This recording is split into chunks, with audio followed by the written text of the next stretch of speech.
Bismillahirrahmanirrahim. Assalamualaikum warahmatullahi wabarakatuh. Ini adalah pertemuan terakhir menjelang UTS ya, pertemuan ketujuh akan membahas tentang isomer ya. Kalau dilihat di gambar di sini ada dua tangan gitu yang tetap sama 5, dan juga ada gambar manusia yang sedang bercermin gitu tanpa merubah apapun, tanpa merubah bentuk gitu. Jadi apa sih bisa disimpulkan dari gambar ini tersebut gitu ya. Jadi bahwa kalau dikaitkan dengan isomer ini tidak ada yang merubah apapun gitu, tidak ada yang dikurangi, tidak ada yang ditambahkan. Jadi kalau dikaitkan dengan isomer ini adalah suatu rumus molekulnya yang sama tetapi strukturnya yang berbeda. Kita lihat definisinya. Jadi isomer itu adalah senyawa yang memiliki rumus molekul yang sama tetapi memiliki perbedaan struktur yang berbeda. Nah, bagaimana jenis isomer ini ada dibagi dua, ada isomer struktural dan ada stereoisomer. Kalau isomer struktural ini adalah isomer rantai, ada isomer posisi, ada isomer fungsional. Yang kedua, stereoisomer ini dibagi menjadi isomer geometri dan isomer optikal. Jadi pada pertemuan kali ini kita bahas satu persatu ya. Nah, di sini ada isomer rantai. Jadi disebut isomer rantai. Di sini cabang atau isomer rangka. Jadi karena perbedaan ikatan rantai. Jadi isomer rantai ini mempunyai rumus molekul yang sama, tetapi mempunyai rangka atom C yang berbeda. Senyawa yang mempunyai isomer rantai adalah golongan alkana. Ini yang dipakai golongan alkana, bukan tidak ada golongan yang lain lagi gitu. Cirinya, contoh di sini ada senyawa butana. Senyawa butana ini adalah contohnya N-butana berisomer atau ada isomernya lagi 2-metilpropana. Contoh lain ada pentana. Yang kedua isomernya 2-metilbutana di sini.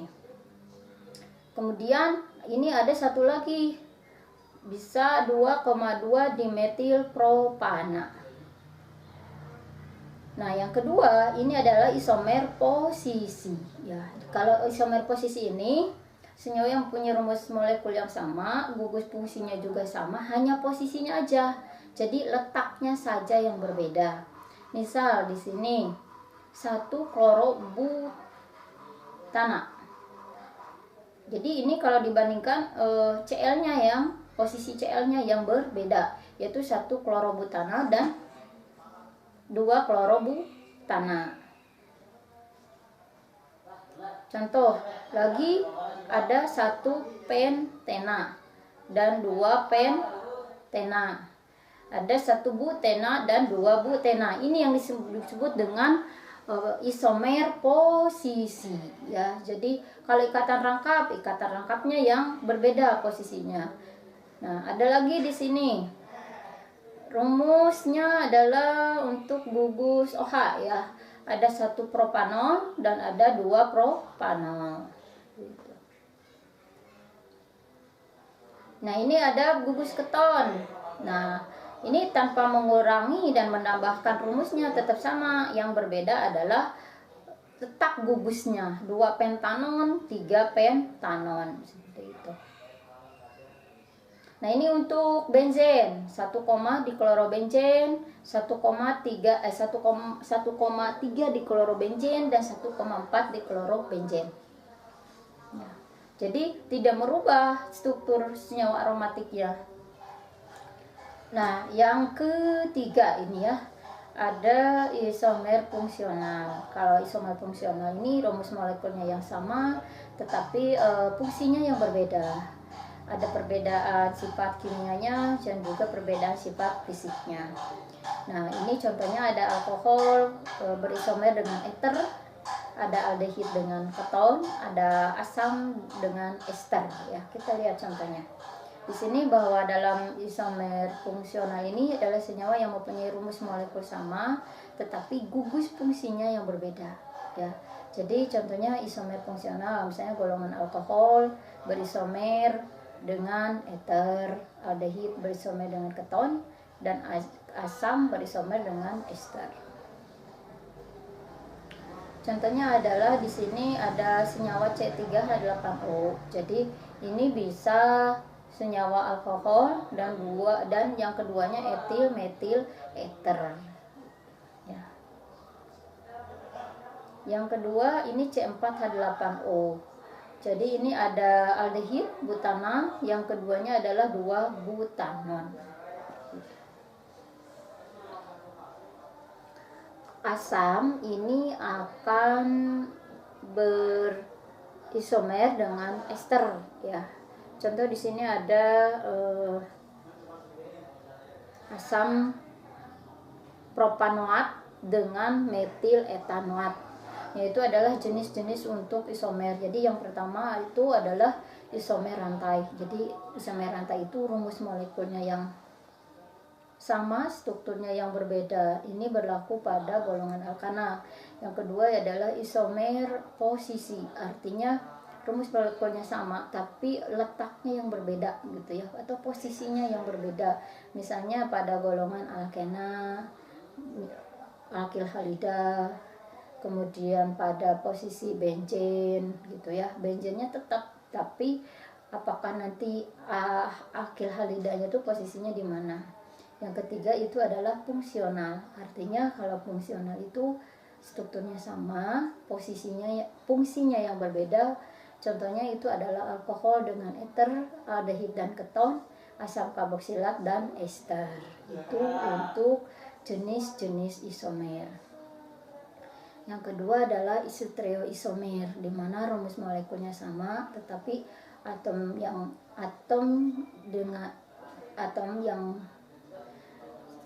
atom dengan atom yang lainnya itu memiliki perbedaan aransemen, dan ini menepati perbedaan posisi dalam tempat 3 dimensi yang berbeda ya di sini.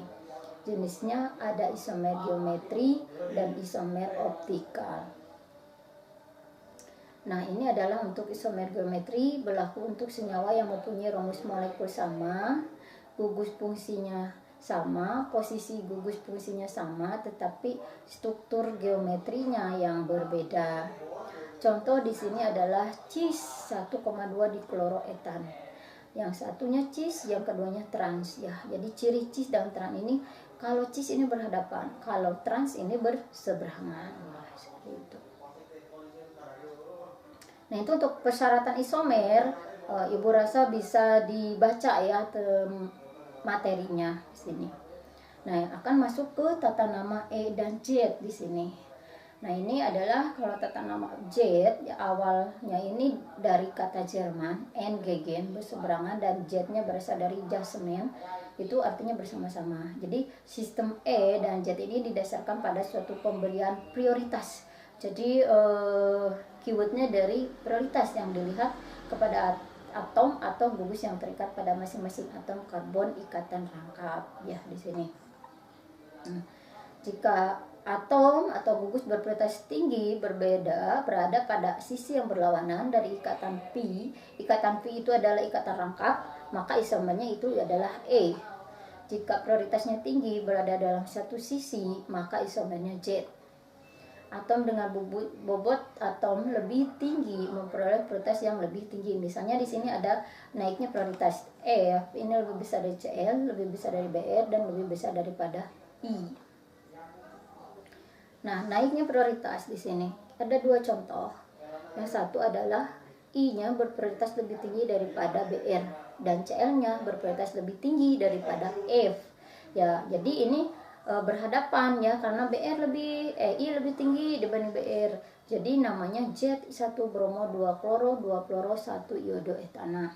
Yang kedua, kalau misalnya kita bandingkan Br dengan I, itu lebih besar I, Cl dengan F lebih besar Cr. Artinya ini Cl dengan I adalah berseberangan ya. Jadi E 1 bromo 2 kloro 2 fluoro 1 iodo etana.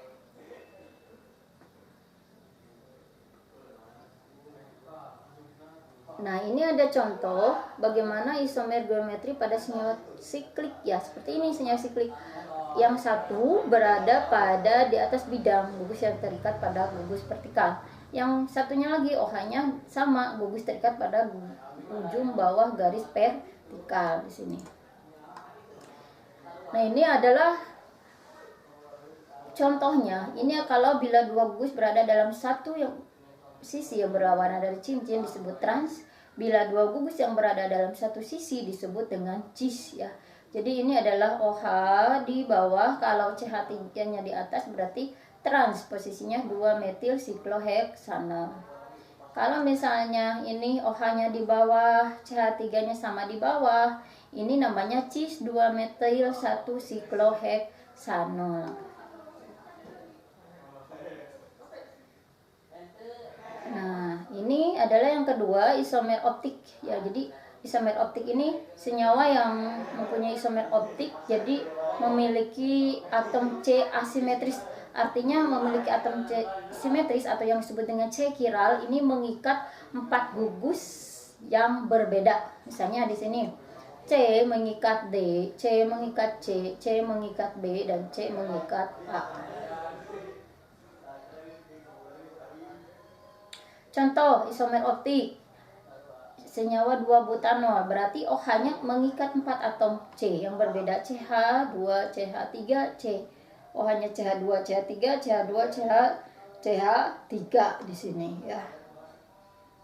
Asam laktat, berarti OH-nya di sini mengikat asam karboksilat dan mengikat CH3. Alanin berarti COOH yang mengikatnya, kemudian CH3.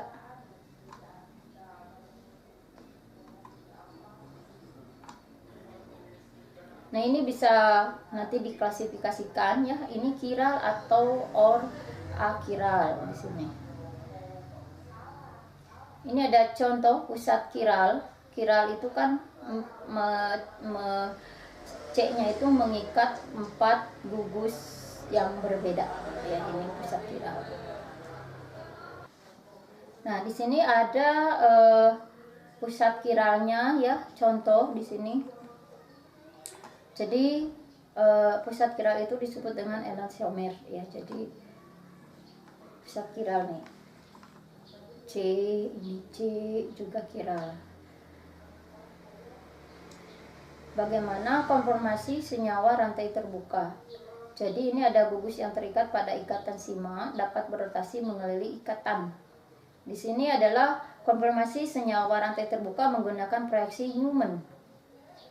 Jadi ini untuk lebih lengkapnya bisa dibaca di halaman 121 sampai 23 ya, Pesenden 1. Nah, ini contoh ya yang untuk konformasi ya.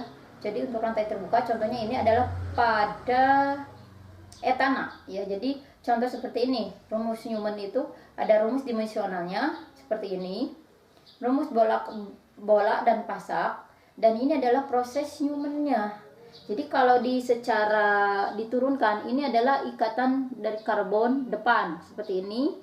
Kalau digambarkan, ini adalah ikatan dari karbon belakang. Nah, ini kalau misalnya ini digabungkan seperti ini, ya ini seperti ini, proyeksi Newman untuk CH3 CH3 di sini ya. Jadi bisa nanti penjelasannya lebih detailnya ada di Pesenden 121.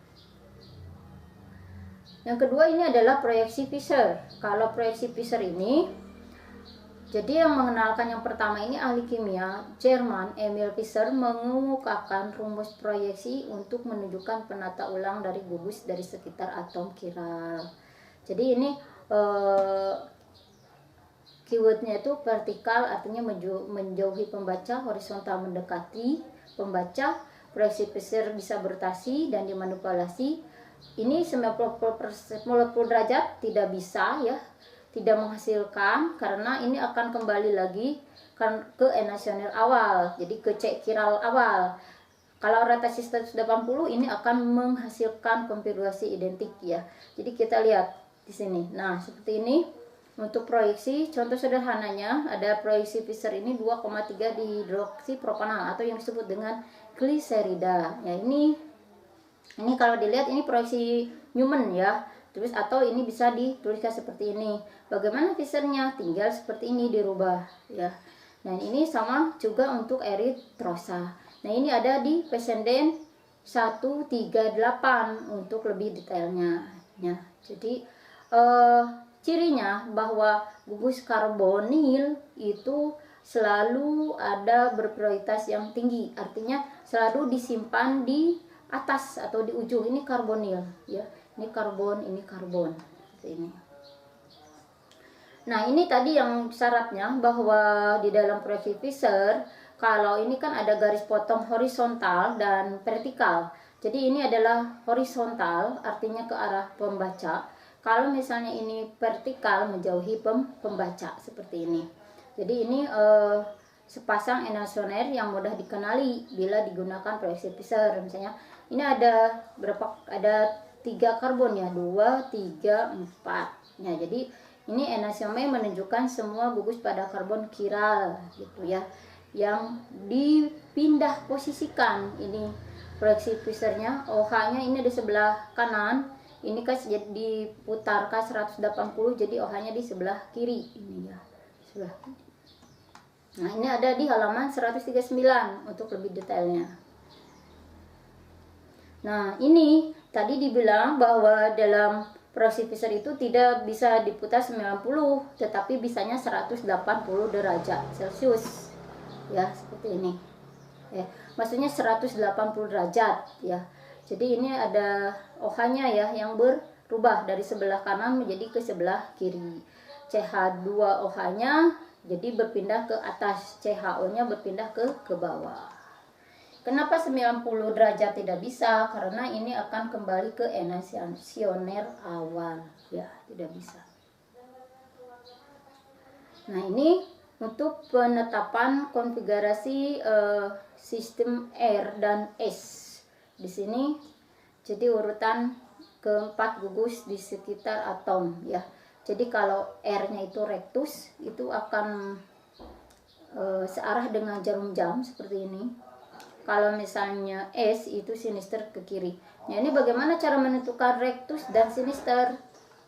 Nah, ini untuk menentukan rectus dan sinister ini berpegangan pada prioritasnya. Di sini misal ya, COOH dengan NH3. Jadi ini COH-nya itu kan lebih besar. Jadi ini akan searah dengan jarum jam R alanin.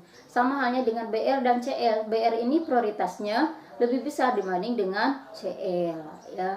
Jadi ini untuk lebih lengkapnya lagi bisa dibaca di halaman 143 sampai 147. Nah, ini untuk teorinya, teori bagaimana cara menentukan R dan S ini bisa dibaca, dan Ibu akan langsung menjelaskan ke sistem R dan S untuk senyawa dengan 2 atom kiral ya. Nah, 2 atom kiral ini karbon yang kedua, ini karbon yang ketiga. Perlu diingat bahwa yang prioritas yang pertama itu adalah golongan karbonil selalu pada nomor 1 ya, seperti ini. Kita ambil ada karbon 2 dan 3 ya. Ini sebagai kiralnya. Di sini diambil yang ngambil karbon yang kedua. Nah, ini posisinya seperti ini. Ini CHO, kemudian CHOH yang ini masuk ke sini, kemudian yang ini CH2OH. Nah, ini apabila diputar, nah CHO ini akan tetap di atas. OH-nya akan ke sebelah kiri diputar ya. Kemudian C-nya akan sebelah kanan. Ingat perputarannya ini adalah kalau dilihat seperti ini 180 dari OH prioritas tertinggi ke CHO tertinggi kedua searah jarum jam. Jadi karbonnya 2 adalah 2 R di sini ya. R-nya di sini adalah posisinya rectus. Kemudian ngambil yang C ini, yang ketiga. Lihat di sini C ketiga, berarti ke atasnya CHOH dan CHO ya di sini. Kemudian bawahnya adalah CH2OH. Tetap cara menentukannya ini adalah sebagai C kiral. C-nya ini tidak bisa dirubah, tetap gitu ya. Kecuali ini akan dirotasi seperti ini, tetap OH. OH-nya yang ini akan bergeser ke sini dari OH ini ke sebelah kiri ya. CHO-OH-nya dari mana? Yang ini. Kemudian aldehid di sini CHO ya. Kemudian CH2OH-nya yang di sebelah kanan. Karbon kedua dan karbon 3 itu sama aja, hanya C kiralnya yang berbeda posisinya di sini. Jadi ini dari OH ke CH, OH, CHO searah jarum jam. Karbon 3 adalah 3R. Jadi searah dengan jarum jam. Jadi dilihat dengan prioritasnya bahwa ini di sini dari OH ke CH, OH searah jarum jam. Jadi bagaimana menentukannya, karena aldehid itu lebih besar dibanding dengan OH ya di sini aldehid ini. Ini aldehid lebih besar, maksudnya OH ke CHOH, OH-nya lebih besar dibanding dengan CHOH prioritasnya. Jadi ini searah jarum jam. Nah, ini untuk isomer optik ya. Jadi untuk isomer optik itu ada isomer senyawa terbuka secara siklik, itu bisa diputar kembali bila ada belum paham. Kemudian di situ proyeksi Newman dengan proyeksi Fisher bisa dibedakan apa itu bedanya. Kemudian penamaan sistem R dan S. Dan untuk selanjutnya dia stereoisomer dan senyawa meso itu bisa dibaca di halaman 148 dan 150. Nah, ini adalah untuk pertemuan yang terakhir menuju UTS. Jadi ini sampai isomer ya. Nah, nanti kita akan ada latihan soal yang harus dipelajari dan diisi gitu ya. Jadi mudah-mudahan bermanfaat dan juga nanti mengerjakan UTS tidak ada kendala. Ibu akhiri, wassalamualaikum warahmatullahi wabarakatuh.